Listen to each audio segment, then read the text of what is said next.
kaayayahan po ang bawat isa na tayo po ay makibukas ng ating Biblia at tumayo po. Buksan po natin sa Mark chapter 4. Binasa po natin kanina yung 35 to 41. Ngayon po ay basahin na lang po natin yung 39 hanggang 41.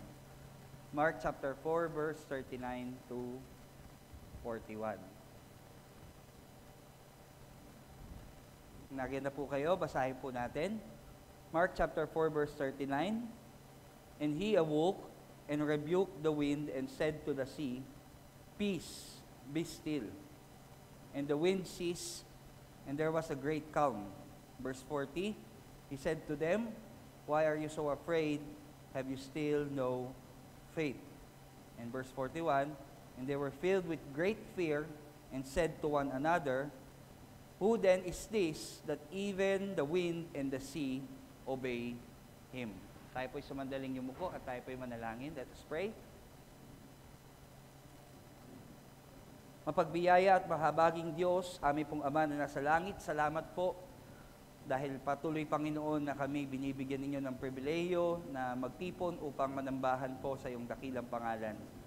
Bahagi po ng aming pagsamba ay ang pangungusap po, ang pangangaral ng iyong salita sa bawat isa sa amin, na ang dalangin ko, Panginoon, ay tumimo po ito sa aming isip, sa aming puso, at makita po sa aming buhay. Upang, O Diyos, patuloy kaming lumago sa pananampalataya, tumibay sa mga pagsubok, at maging mga mabunga po na mananampalataya na magbibigay po ng kaluwalhatian sa iyong dakilang pangalan.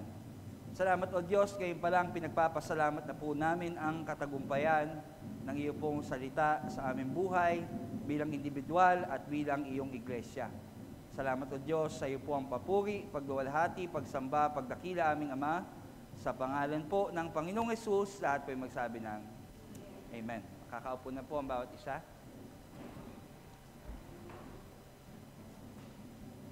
Supposed to be, meron po tayong guest speaker ngayon, no? Kung maalala ninyo.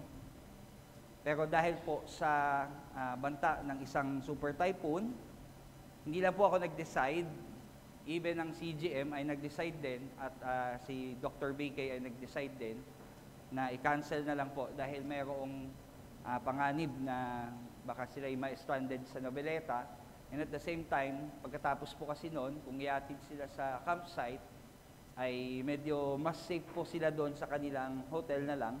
Alam nyo naman po sa CGM ay open yan at maraming puno at wala din po silang makakasama mag-asawa doon, mga ilang tao lamang po. So we decided po na to cancel yung kanyang speaking engagement ngayon with a heavy heart, kahit po yung mga elders at kahit siya mismo ay nanginayang, ngunit we believe that everything is under God's sovereign providence na po. Ang lahat ay nasa ilalim ng providensya ng Panginoon. At kaya din po natin inagaan ang ating worship service dahil sa wisdom na binigay sa atin ng Lord. Dahil alam po natin na ang bagyo talaga ay magla-landfall mamayang 12. So inagaan po natin so that everyone can prepare at maging safe po tayo sa daanan sa ating pong pag-uwi. And after all, duty din po ng isang pastor at ng mga shepherd o mga elders to protect the flock. And on this note, magkakaroon po tayo ng break from our sermon series. Pansinin nyo, napunta po tayo sa Gospel of Mark ngayon. Why? Because ito yung teksto na binigay sa akin ni Dr. B.K. Smith months before. Bago pa man magkaroon ng tinatawag natin na warning na may dadating na bagyo. Yung Mark chapter 4 verse 35 to 41 was given by Dr. B.K. Smith sa akin ilang buwan na nakaraan. And nadidiscern ko po na nung Friday, nung nag-uusap kami, ipagpatuloy ko kung anong tekstong binigay niya kasi akma sa panahon po natin ngayon na nakaharap po tayo sa isang bagyo. And yung kanyang binigay po na teksto na yon, actually wala naman siyang binigay na manuscript, wala namang binigay po na PowerPoint. Yung teksto pong yon ay Friday night pa lang, pinag-pray ko na, and at the same time, inaral na, at the whole Saturday kahapon, ay nabuo po ang mensaheng ito, no? Kaya pinili po natin na although hindi si Dr. Smith yung mag-preach po sa atin, I prayed ng Friday night to continue yung ano man yung binigay sa kanya ng Lord para sa atin po sa araw nito. And we believe na wala pong coincidence. Ito talaga yung teksto na ibinibigay sa atin ng Panginoon sa umagang ito. No? So, yung ating pong binasa is for Matthew chapter 4, verse 35 to 41. At pinapakita po dito yung pagiging Panginoon ng ating Panginoong Hesus, na siya nagbibigay sa atin ng kapayapaan sa gitna po ng mga bagyo or unos. At kaya ang atin pong title sa umagang ito is Christ, our Lord over the storm. Si Kristo ang ating Panginoon na higit po sa tinatawag nating mga unos o bagyo. And so, meditate po natin ang apat na katotohanan mula sa teksto pong ito. No? Baunin po natin ito. Yung pong tinatawag na the calm before the storm, o yung pagiging payapa bago po ang bagyo. Pangalawang C po is the chaos during the storm, o yung pong kagulumihanan, o yung kaguluhan sa gitna ng bagyo. And the command that conquered the storm, yung pong utos na kung saan ay dumaig sa bagyong ito, and the correction after the storm, o yung pagtutuwid pagkatapos ng unos or bagyo. Sabi po sa verse 35 to 36, kung may Bible po kayo, samahan niyo po ako sa verse 35 to 36. Sabi doon, on that day, when evening had come, he said to them, let us go across to the other side. And leaving the crowd, they took him with them in the boat, just as he was. And other boats were with him. Ayon po sa ating teksto, ang Panginoong Kristo ay inimbitahan, no, niya yung mga disipulo. Actually, hindi invitation. Inutusan niya yung kanyang mga disipulo na sila ay tumawid sa kabilang ibayo, dun sa Sea of Galilee. Actually, hindi naman siya dagat talaga, kundi isang napakalaking lawa. At mula po dito sa lugar na ito, kung saan sila maghapon nag-ministry, di ba, ginagawa natin after ng ating Sunday service, nagpupunta tayo sa Bagong Pook. So imagine, after sila na nag-ministry maghapon, inimbitahan ng Panginoong Kristo ang kanyang mga disipulo na tumawid sa kabilang ibayo ng Sea of Galilee. No? Pagod po sila. No? At nung nag-imbita ang Panginoon sa kanila, ang tinatawag po natin na tubig at ang hangin ay napakakalmado. Very peaceful. Walang dapat ipag-alala, walang dapat na ikatakot. No? And kaya naman nakikita natin talaga bago ang bagyo, no? Napakakalmado. Minsan napakainit pa nga. At sila po ay galing sa ministry na to. Nagkaroon po ng utos ang Panginoon at imbitasyon na tayo ay tumawid sa kabilang ibayo. At ang mga disipulo ay pumayag po sila, or sila po ay sumama sa Panginoong Hesus sa pagtawid doon po sa kabilang ibayo. Alam niyo po, pagka nagbi-ministry po tayo at nagaganap natin ang kalooban ng Diyos, minsan nagkakaroon tayo ng kaisipan na dahil sa tayo ay gumanap sa ministeryo, ay walang masamang mangyayari sa atin. Or di naman kaya, ibabless ako ng Lord kasi ang sipag-sipag ko sa ministry. Pero the truth is, kagaya ng maraming mga bagyo sa buhay, alam niyo po, yung bagyo ng buhay ay usually it comes after our obedience. Pagkatapos po tayong sumunod sa kalooban ng Diyos o maglingkod sa Kanya, kadalasan pagkatapos noon ay may dumadating na suliranin o mga problema sa buhay. At yan na makikita natin. Si Jesus, kagagaling lang nila ng ministry, sabi ni Jesus, tawid tayo ng kabilang ibayo. At ano ang kanilang dinatnan sa gitna ng laot? Bagyo. At nais ko pong i-share sa inyo, personally, I experienced this. Pagkatapos mo mag-facilitate ng napakalaking conference, pagkatapos mo na mag-facilitate ng mga camps, children's camp, youth camp, pagkatapos mo na gumanap sa outreach ministry, sa ating ginagawang cemetery community, o kaya naman sa Bilibid, sa mga PDLs, pagkatapos mong magturo sa discipleship class, pagkatapos mo na mag-lead ng prayer meeting, pagkatapos ng worship service, doon magkakaroon ng sakit sa pamilya. Doon magkakaroon ng financial na emergency. Okay? Bigla ang gastusin. Doon magkakaroon ng problema sa trabaho. Doon magkakaroon ng problema sa iglesia. Doon biglang masisira yung motor mo. Doon ka maaksidente. And that is the truth. Hindi porket tayo po ay nasa ministeryo ay exempted na po tayo sa mga suliranin o mga bagyo ng buhay. And I have to admit, kasi kagaya nyo din po ako, dumadaan pa din lang sa sanctification, nakaka-frustrate at nagkakaroon ng discouragement. Kasi sino ba naman ang nais na dumaan sa mga suliranin at problema? Kaya ang kagandahan po nun, buti nga't mayroon akong partner, may asawa, si Lisel, lagi niya sinasabi sa akin, tanggapin mo na realidad ng ating buhay na pagsunod natin sa Panginoon, sa ating paglilingkod, laging kasunod yan. And naalala ko nga sa Book of Revelation, kung nasaan yung, di ba, may 4 horsemen, kung nasaan si Jesus, yung white horse, laging kasunod doon yung mga troubles. Pero ang kagandahan doon, si Jesus is a conqueror na. Siya po ay kanyang napagtagumpayan niya po ang mga bagay na yan para po sa atin. Kaya dapat nating maintindihan na ang pagsunod kay Kristo at paglilingkod sa kanyang ministeryo ay hindi po ibig sabihin nito ay wala nang mga unos o bagyo na darating sa ating buhay. Kalmadong-kalmado yan ngayon, nasa paglilingkod ka, pero right after, huwag ka nang magtaka kung biglang may darating na mga suliranin o unos sa buhay o problema. At hindi po tayo dapat matakot, no? Alam niyo si Jesus ang nag-invite eh. Tama ba?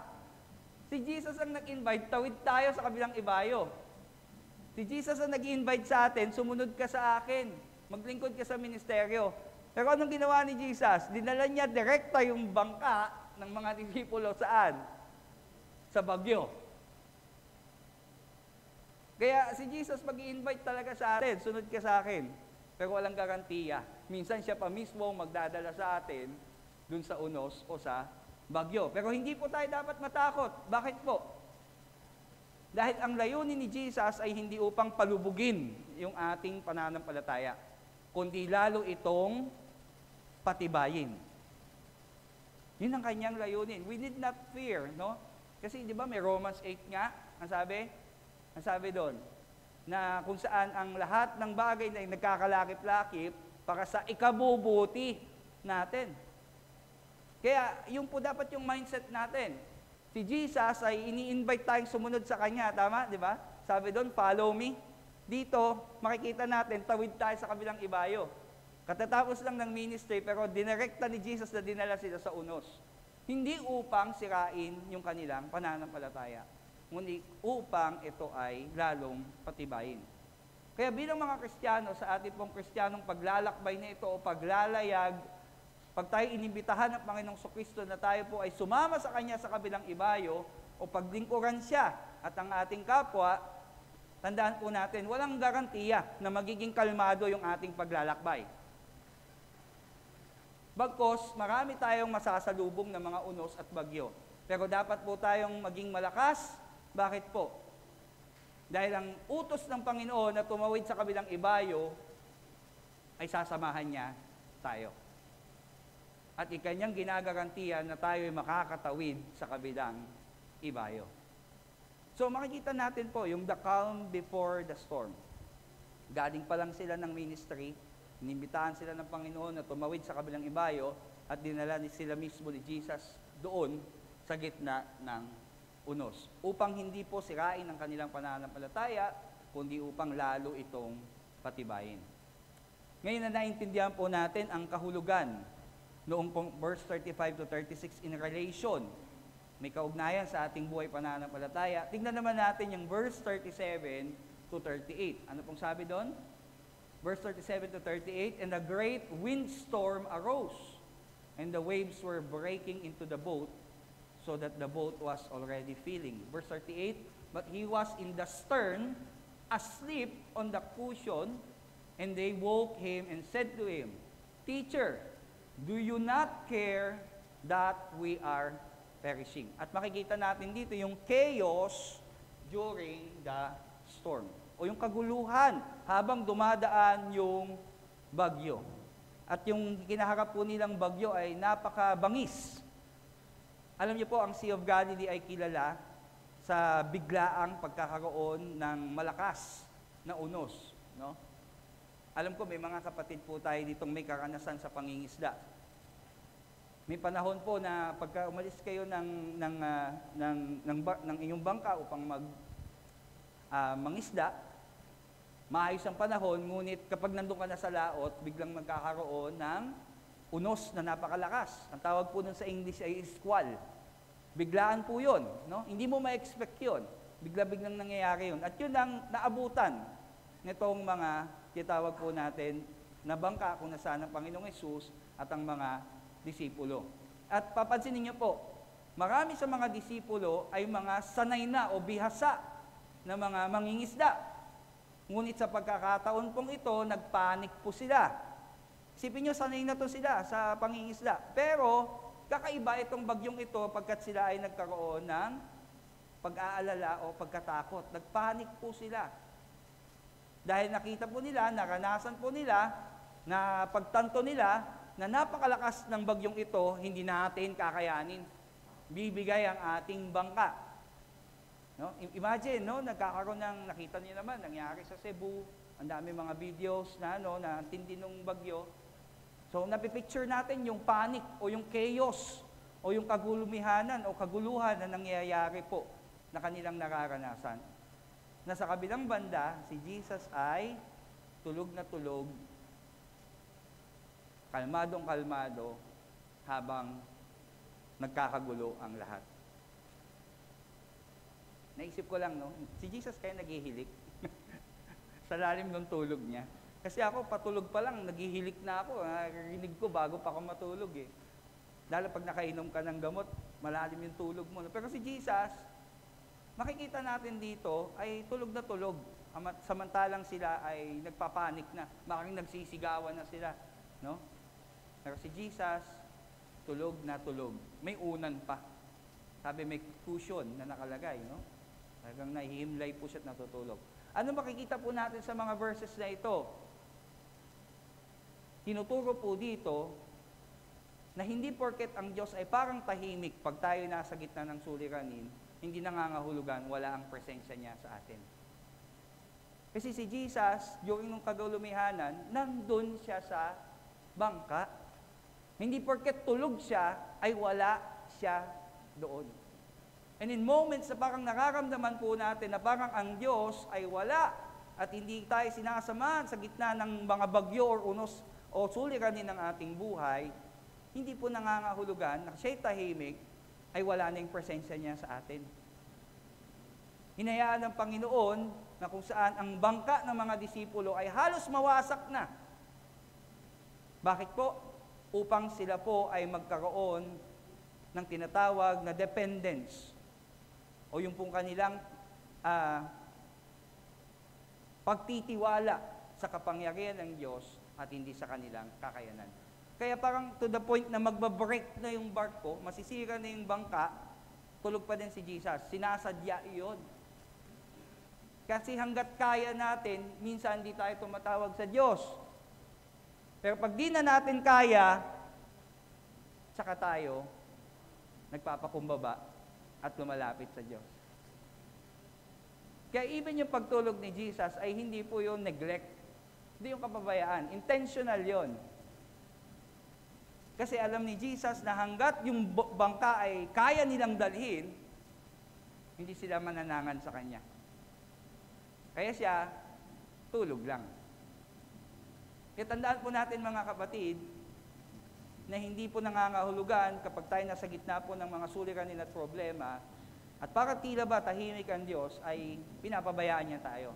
Alam niyo, nakakalungkot, sa gitna ng kaguluhan, yung mga disipulo, question nila si Jesus, ang Panginoong Jesus, kung siya ba talaga ay mayroong pakialam o malasakit sa kanila.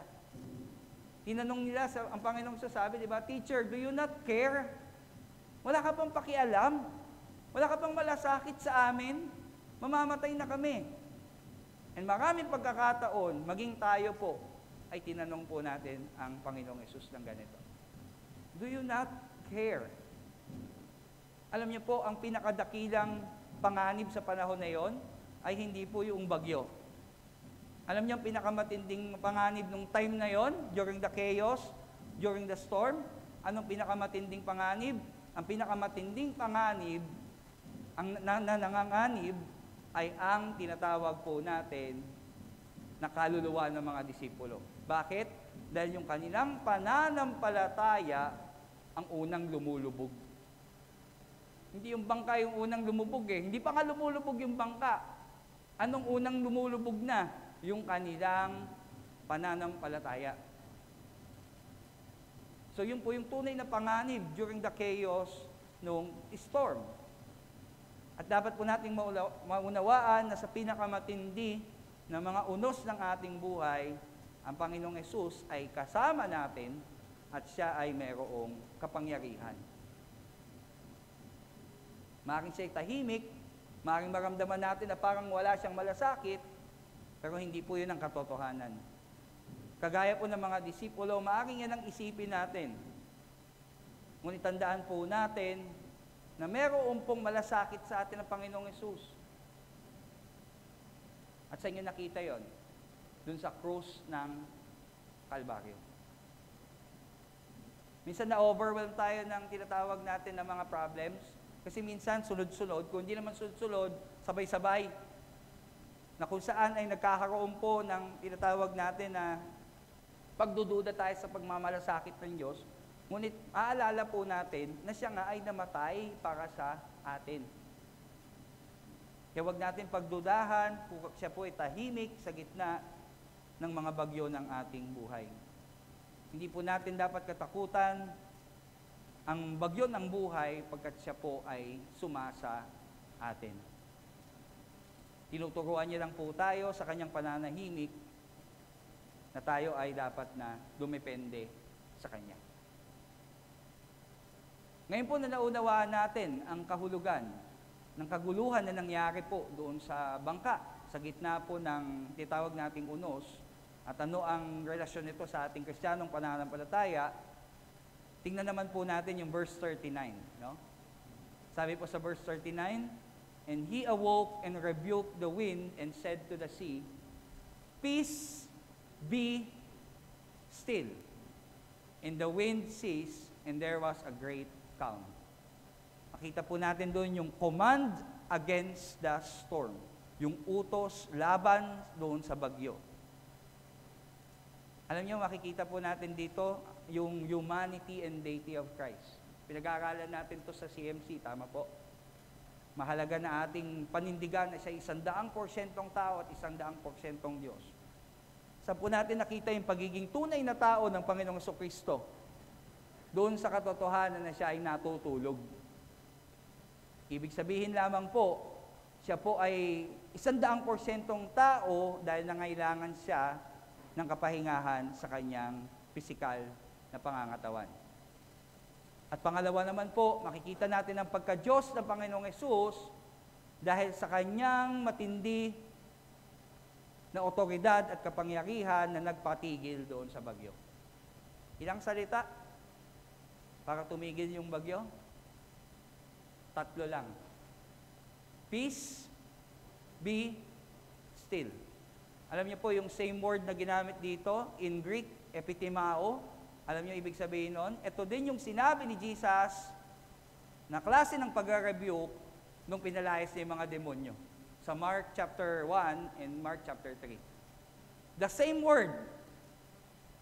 Ang pinapakita po dito ay mayroong otoridad at kapangyarihan ng Panginoong Jesucristo, hindi lamang sa mga spiritual na puwersa, maging sa puwersa ng kalikasan, ay mayroon pong tinatawag na kapangyarihan ng Panginoong Hesus. Yung creation ay susunod lamang kanino? Sa kanyang Creator. At tingnan niyo po, anong sabi ng teksto? Hindi po dahan-dahan na nawala yung bagyo. Bigla. Sabi po doon sa Mark 4, "The wind ceased and there was a great calm." Ano pong pinapakita dito? Pinapakita dito yung pong otoridad ng Panginoong Jesucristo at ang kanyang kapangyarihan sa lahat ng bagay. Nakakalungkot lang po, no? Tuwing may bagyong daraan. Tapos ngayon, fiesta pa nila. Lagi pagkadaan ng bagyo, laging i-attribute salamat kay Nuestra Señora de la Portabaga, pinotektahan tayo sa bagyo. Nakakalungkot. Kasi wala po kapangyarihan, ang Diyos-Diyosa na iyon, wala nga buhay yun eh. Upang utusan ang bagyo at protektahan tayo. Pero nakakalungkot, no? Grabe yung mga preparations nila. Grabe yung celebrations nila. At ang Panginoong Kristo lamang ang may kapangyarihan. Diyos lamang ang may kapangyarihan po sa mga unos at bagyo na ito. Di nagkataon na, makikita natin po in verse 39 sa teksto natin, di nagkataon na piyesta ngayon at may bagyo. At di na nagkataon na ito yung teksto natin. Nadidiscern niyo po ba? Hindi nagkataon po yung teksto na binigay ni Pastor B.K. Smith sa atin. Kasi dito pinapakita na si Kristo lamang ang Panginoon sa lahat ng nilikha. Hindi po yung patay at huwad na Diyos-Diyosan na kanilang sinasamba ngayon.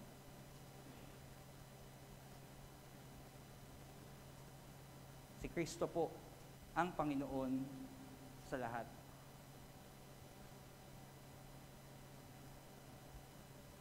Kaya kung titingnan niyo po, although si Jesus yung nag-invite sa kanila to cross on the other side, si Jesus din ang nagdala sa kanila sa gitna ng unos, si Jesus din ang nagpatahimik o nagpayapa doon sa unos na yon.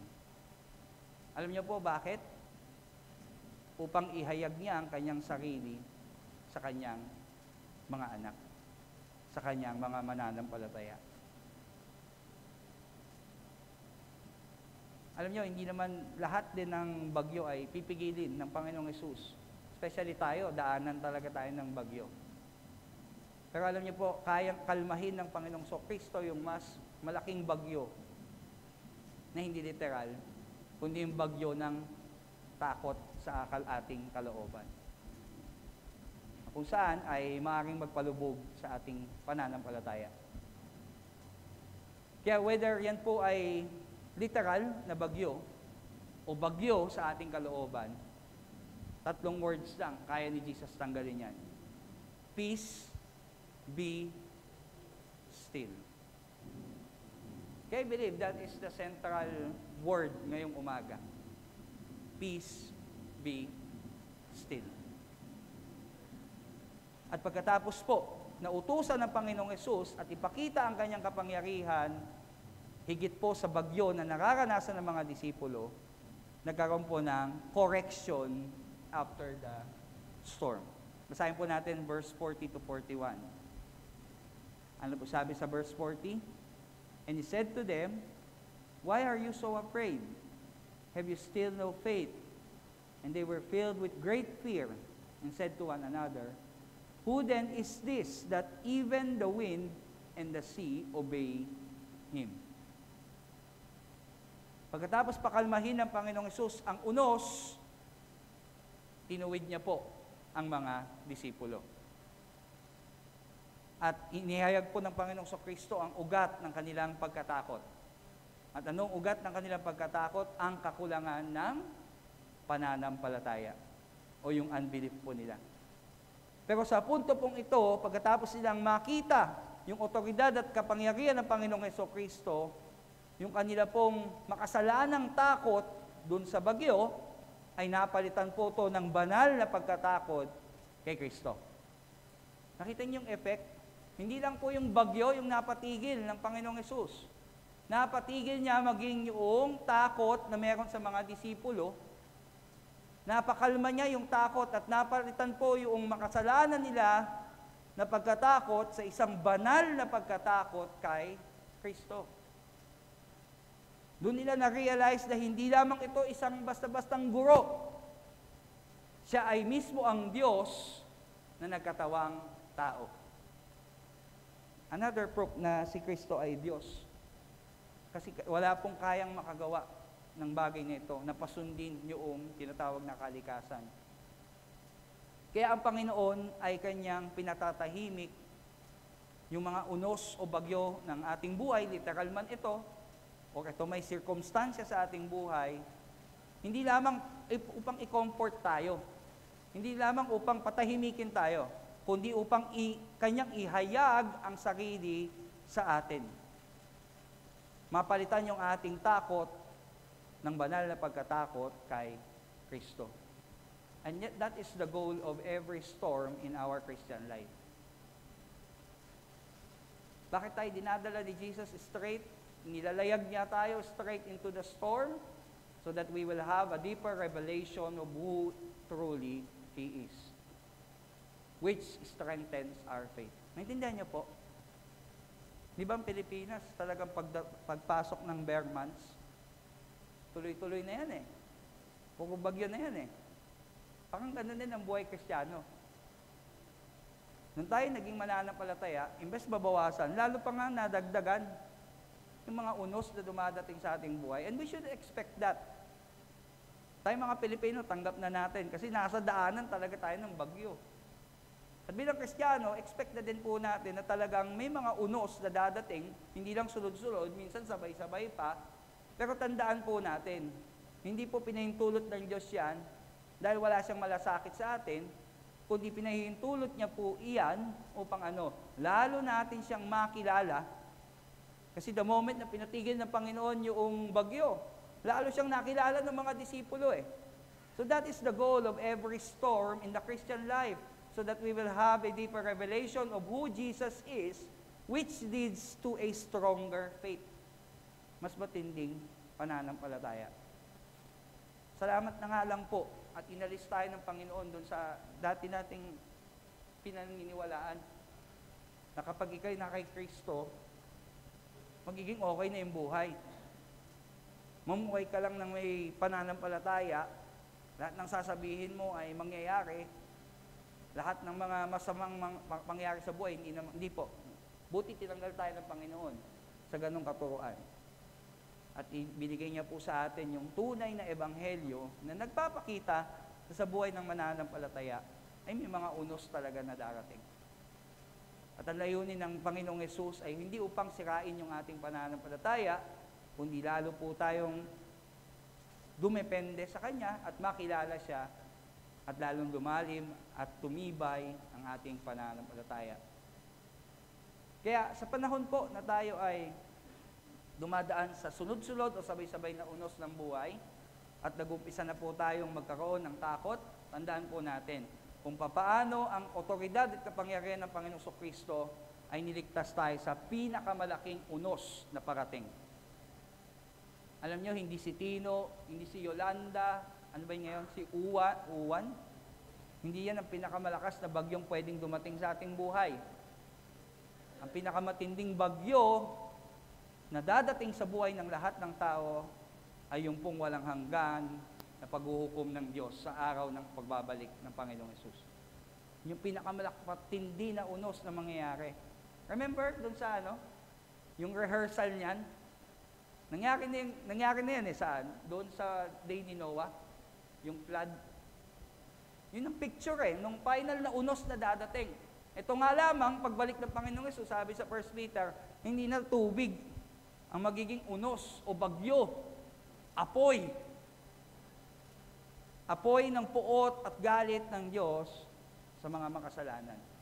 Kaya kapag sunod-sunod yung unos ng buhay natin, tignan na lang natin yung ginawa ng Panginoong Hesus na iniligtas niya po tayo sa pinakamatindi na bagyo na parating. At yung po yung walang hanggang pag-uukom ng Diyos. Alam nyo, tinawid tayo ng Panginoon sa kabilang ibayo ng ligtas. Tinawid niya po tayo, dinala niya po tayo dun sa salvation and eternal life. At yun po yung ating laging pakakatandaan pag dumadaan po tayo sa mga bagyo, literal man ito o sirkumstansya ng ating buhay. Alam niyo po, ang Panginoong Jesucristo, kinalma niya yung bagyo sa Sea of Galilee with 3 words. Sabi niya, peace, be still. At pinakalma ng Panginoong Hesus yung pinakamatinding bagyo na darating sa buhay natin with the words na, it is finished. 3 words din, no? Peace be still, and it is finished. Kaya bawat mananampalataya ni Kristo, maging kalakasan po sa atin. Literal na bagyo, o sirkumstansya ng bagyo sa buhay, kaya ng Panginoong Yesus na pakalmahin yan. Yan man ay takot na yung nararanasan sa panahon na ito, kayang-kaya po na pakalmahin ng Panginoong Yesus ang takot na ito sa ating pong puso. Kaya po ang ating challenge sa umagang ito is let us trust on the sovereign power and authority of Christ when the storms of life threaten to shipwreck our faith. Pagkatiwalaan po natin ang kapangyarihan at otoridad ng Panginoong Kristo pag ang mga bagyo ng ating buhay ay nilalagay po sa panganib na palubugin ang ating pananampalataya. Alam niyo po, ang Panginoon na kung saan ay kumalma sa unos doon sa dagat ng Galilea ay ang siya ding Panginoon na nagsabi sa atin sa Matthew, I will never leave you nor forsake you. Nandun siya po sa ating bangka, nasa buhay po natin ang kanyang presensya. At paalala din po, wag po natin kamuhian ang mga unos na dumadating sa ating buhay. Pinahintulot po ito ng Panginoon upang malo nating makilala ang Panginoong Kristo at tumibay ang ating pananampalataya. Ang tunay po na kapayapaan ay hindi po nararanasan sa kawalan ng bagyo sa ating buhay. Kundi ang tunay na kapayapaan po ay nararanasan sa presensya ni Kristo sa ating buhay. Yung tunay po na kapayapaan is experienced not in the absence of storms, but in the presence of Christ in our lives. Kaya gaya ng pagkakalma ng Panginoong Kristo dun sa dagat ng Galilea, ang tatlong salita na peace be still, pinakakalma niya din yung ating kaluluwa with the same words, peace be still. Let us all stand and magkaroon po tayo ng response song sa atin pong pangangaral na napakinggan sa umaga pong ito.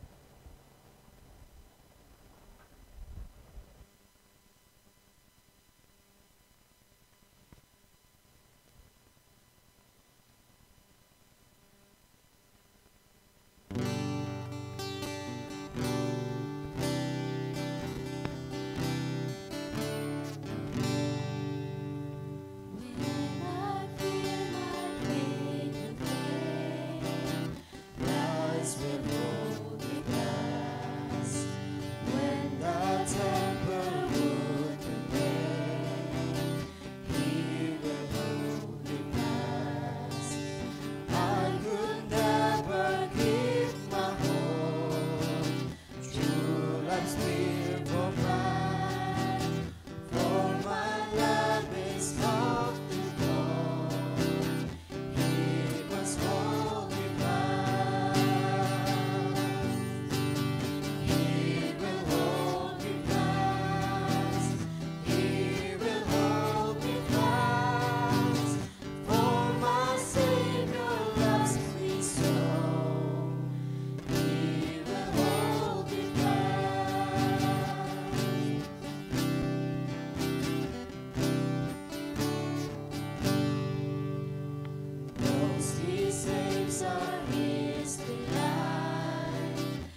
manalangin.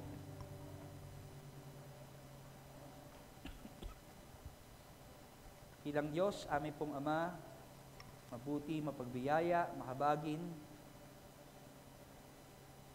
Salamat po, Panginoon, sa papaalala niyo po sa bawat isa sa amin na bilang mananampalataya ay nais niyo po na patibayin at hubugin ang aming pananampalataya sa pamamagitan po ng mga pinaghihintulot ninyo ng mga bagyo o unos sa aming pong buhay.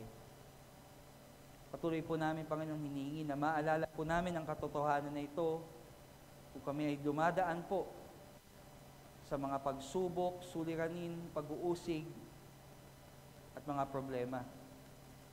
Upang hindi po kami maging katulad ng mga disipulo na kine-question ang iyong pagmamalasakit sa amin. Sa halip, O Diyos, ay tahimik po namin at buong puso naming tanggapin na sa mga panahon na ito ay tinuturuan mo lamang kami na dumepende lamang sa iyo at hindi sa aming kalakasan. Na siya, Panginoong, magpapatibay at magpapalago sa aming pananampalataya upang kami makapagpatuloy sa aming paglalayag sa buhay pong ito at makatawid po sa kabilang ibayo. At nagpapasalamat kami, O Diyos, na hindi niyo po iniiwan kami sa aming mga bangka. Ang iyong presensya ay sumasa amin palagi. Papasalamat po kami, Panginoon, dahil sa kalakasan po na ito at sa iyong salita na kung saan ay binabanggit mo, Panginoon, na peace be still. Maalala po namin, Panginoon, sa panahon ng mga unos at bagyo, ng pinakamatindi o pinakadakila na bagyo na dadating sa amin po, ay pinakalma na po ninyo sa krus ng Kalbaryo. Sinabi niyo po na it is finished. Kaya salamat, Panginoon, salamat. Maging kalakasan po ito. Ingatan niyo po ang pananampalataya ng bawat isa na kami, Panginoon, ay madatnan mo na patuloy na nasa pagtitiwala at nasa pagsunod po sa iyong kalooban. Thank you, Lord. Salamat po sa Mark chapter 4, verse 35 to 41. Sa iyo po ang papuri, pagdulugti, pagsamba at pagdakila aming Ama. Sa pangalan po, Panginoong Hesus, ang lahat ay magsabi namin. Amen.